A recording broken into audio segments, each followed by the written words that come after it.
दोस्तों नमस्कार। आज मैं बात करने वाला हूँ सीमांचल के रीजन के बारे में। सीमांचल पहले कहाँ पे है और किस तरीके से इसे आइडेंटिफाई किया जाए, पहले आप लोगों को ये जान लेना चाहिए। सीमांचल का क्षेत्र उस क्षेत्र को कहा जाता है जो कोसी नदी के पूर्व में है और जो कि कटिहार में के कुर्सेला क्षेत्र में आकर गंगा में कोसी नदी जब मिल जाती है तो उस नदी से ले के पूर्व के पूरे क्षेत्र को कहा जाता है सीमांचल।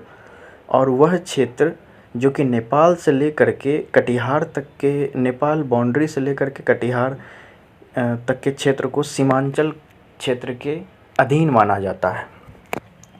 यहाँ की भाषाओं के बारे में बात करें तो यहाँ पे आपको सीमांचल की मेजॉरिटी लैंग्वेज जो है उसमें से अंगिका, मैथिली और हिंदी और उर्दू, ये 4 भाषाएं आपको देखने को मिल जाएंगी जगह जगह पे वेरिएशंस के साथ। और सबसे बड़ी बात जो शुभम कुमार ने अपने वीडियो में कहा है कि वो ठेठी बोल रहे हैं, वो बिल्कुल गलत है। कटिहार में ठेठी नहीं बोली जाती है। ठेठी प्राइमरीली जहाँ बोली जाती है वो है बेगूसराय और कुछ रीजन खगड़िया का। कटिहार में ठेठी बिल्कुल नहीं बोली जाती। ठेठी जो एक बोली है और वो कटिहार से उसका कोई ताल्लुक़ नहीं।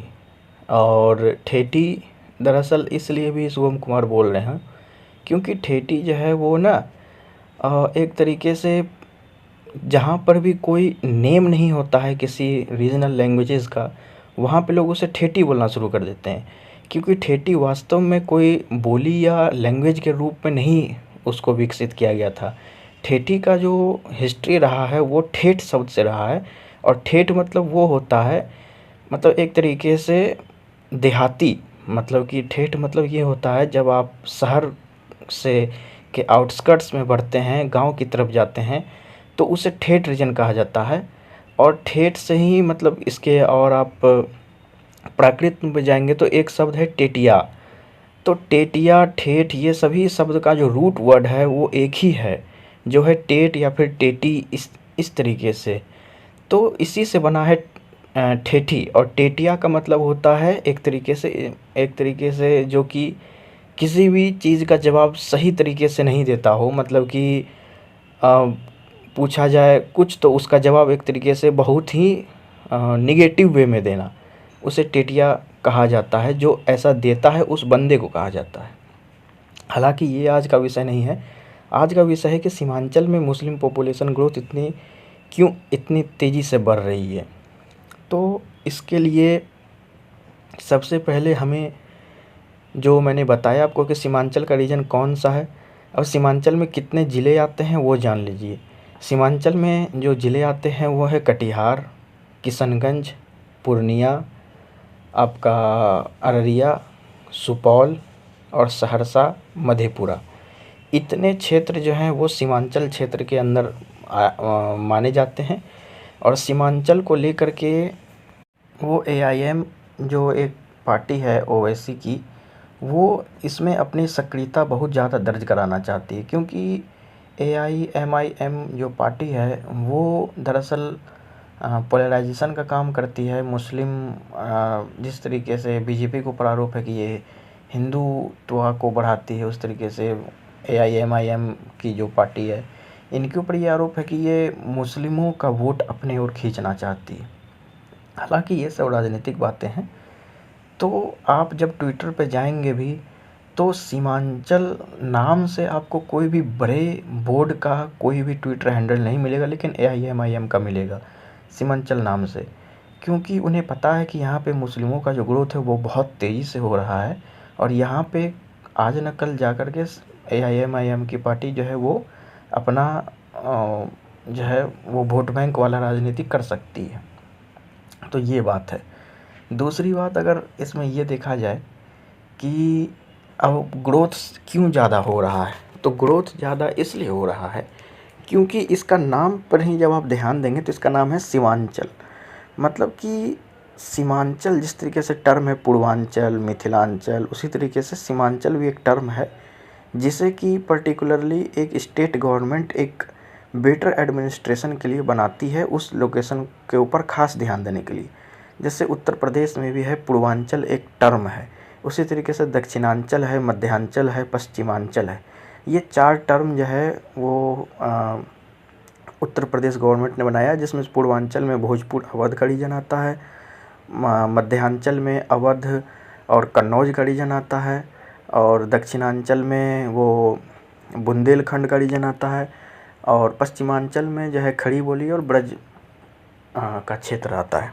उसी तरीके से सीमांचल भी एक स्टेट गवर्नमेंट टर्म है, जिसे इसलिए बनाया गया है क्योंकि ये बाकी रीजन्स की डेवलपमेंट के रेस में बहुत पीछे थोड़ा होते जा रहा है, इसलिए बनाया गया है। तो चूँकि ये सीमांचल नाम ही इसलिए पड़ा है क्योंकि ये बांग्लादेश और नेपाल की जो सीमाएं हैं वहाँ पर से ये अच्छा खासा इसका रीजन टच होता है। दो बड़े देशों से इसकी बाउंड्रीज़ बहुत नज़दीक है। नेपाल से तो खैर लगती ही है, लेकिन बांग्लादेश से नहीं लगती है।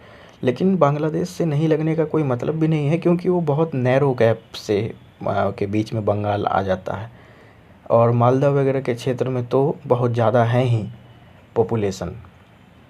तो इसमें से 2-3 कारण बताए गए हैं कि यहाँ पे क्यों मुस्लिम पॉपुलेशन ग्रोथ बहुत ज़्यादा है। उसमें से जैसे कि जो कारण है वो कारण है कि पहली बात तो कि यहाँ पे 1905 के समय ही से ही मतलब कि जब 1905 में लॉर्ड कर्जन के आदेश पर बंगाल का बंटवारा हुआ, बंगाल का विभाजन हुआ, पूर्वी बंगाल पश्चिमी बंगाल में हिंदू मुस्लिम बहुल पे। और उसके बाद फिर जब 1912 में बिहार और उड़ीसा संयुक्त प्रांत को बंगाल प्रेसिडेंसी से अलग किया गया, तो उस समय भी इस क्षेत्र में काफ़ी ज़्यादा मुस्लिमों की आबादी थी। मालदा वगैरह में आज भी मुस्लिमों की आबादी बहुत ज़्यादा है। तो 2-3 कारण हैं। एक कारण तो यहाँ पे है कि यहाँ पे पहले से ही मुस्लिमों की आबादी बहुत थी, लेकिन इसे चूँकि पश्चिम बंगाल के अंदर रखा गया, वेस्ट बंगाल के अंदर रखा गया 1905 में जब बंगाल का विभाजन हुआ, और बाद में यह क्षेत्र बिहार और उड़ीसा संयुक्त प्रांत के अंदर आ गया। इस कारण से दूसरा कारण ये था कि यहाँ पे घुसपैठ भी बहुत ज़्यादा हुआ है। कुछ लोग जो कि आसाम वगैरह में अब घुसपैठिया बांग्लादेश नहीं जा पाते हैं, वो बंगाल से कुछ लोग नहीं जा पाते हैं, तो वो लोग इधर भी चले आते हैं। तो यहाँ पर भी यदि अभी एक सर्वे अगर कराया जाए कि कितने बांग्लादेशी हैं, तो पता चलेगा सीमांचल की करीब 1/4 आबादी तो सिर्फ बांग्लादेशी ही है। और अगर ये स्थिति बनी रहे तो सीमांचल में आज से 50 साल बाद जो स्थिति होगी कि वो हो सकती है ये हो जाए कि हिंदू और मुस्लिमों की जो आबादी है वो लगभग बराबर भी हो जाए, कोई बड़ी बात नहीं रहेगी। हालांकि इस चीज़ के ऊपर बिहार सरकार और केंद्र सरकार बिल्कुल ध्यान नहीं दे रही है, लेकिन एक क्वेश्चन ये आता है कि आखिर अभी मुस्लिमों की आबादी वहाँ पे इतनी तेज़ी से बढ़ी कैसे। एक तो बांग्लादेशी वाला जो फैक्टर है वो समझ में आता है। दूसरी बात ये है कि आप लोगों को पता होगा कि मुस्लिम जो है वो जो है दर्जनों में बच्चे पैदा करते हैं। मतलब 4 बीवियाँ हैं तो दर्जन क्या, उससे भी ज़्यादा, मतलब 2-2 दर्जन बच्चे पैदा करते हैं। तो ये उस समय का रिजल्ट है कि हिंदू तो मुश्किल से 1-2 बच्चे पैदा करते हैं, और आज के हिंदू तो और ज़्यादा मॉडर्नाइज हो गए हैं, वो 1 से 2 बच्चे तक में ही लिमिट कर देते हैं। लेकिन पहले जो मुस्लिमों ने जो कांड किया था उसका रिजल्ट अभी निकल के आ रहा है कि वहाँ पे मुस्लिमों की ग्रोथ एकाएक बहुत ज़्यादा बढ़ते दिख रही है। क्योंकि अब उनका सर्वे हो रहा है, सेंसस में उनको गिना जा रहा है, तो पता चल रहा है कि यहाँ पे बहुत ज़्यादा जो है वो मुस्लिमों का ग्रोथ बहुत ज़्यादा तेज़ी से हो रहा है। वो उस समय का रिजल्ट है, और आज भी जो मुस्लिमों की जो आबादी है वो उसी तरीके से बढ़ रही है। आज भी जो उस समय के दर्जनों बच्चे थे वो आज दर्जनों शादियाँ करके दर्जनों 2-2 दर्जनों बच्चे पैदा कर रहे हैं। तो ये कारण है। दूसरा बात ये है कि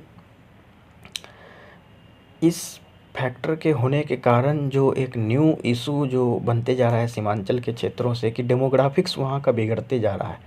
और दूसरी बात इसके कारण ये हो रही है कि वहाँ पे बहुत ज़्यादा जो है ये मामला सामने आ रहा है कि वहाँ पे कहीं पे पूरा गांव जला दिया गया, कहीं पे किसी हिंदू महिला के साथ रेप किया गया, कहीं पे मंदिर तोड़ दिया गया।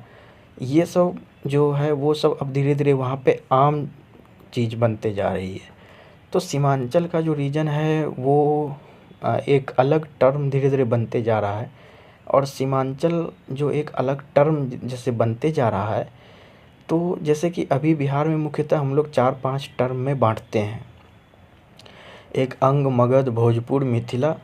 लेकिन जिस तरीके से सीमांचल को एक अलग तरीके से फोकस किया जा रहा है, कल को सीमांचल भी एक अलग टर्म के रूप में जाना जाएगा, और ये ज़्यादा से ज़्यादा जिस रीजन का बाइफर्केशन होगा उसमें मिथिला और अंग के क्षेत्र जाने जाएंगे। हालांकि अंग का तो एक ही ज़िला इसके अंदर आता है, कटिहार, और बाकी तो पूरा का पूरा क्षेत्र जैसे किशनगंज तो वो एक अलग है ही, बाकी पूरा का पूरा जो मिथिला का जो रीजन है वो समझ लीजिए कि भविष्य में अगर मिथिला राज्य नहीं बनता है तो वो भविष्य में जो है वो वहाँ पे हिंदी और उर्दू का जो वेरिएंट है वो काफ़ी मजबूत हो जाएगा, क्योंकि उर्दू और हिंदी आपस में इंटेलिजिबल है। तो उससे मैथिली को कोई जगह इस क्षेत्र में नहीं मिलने वाला है। तो इसी के साथ अब इस वीडियो को समाप्त किया जाता है। जय हिंद, जय भागलपुर, जय प्रदेश। अंगिका भाषा जिंदाबाद।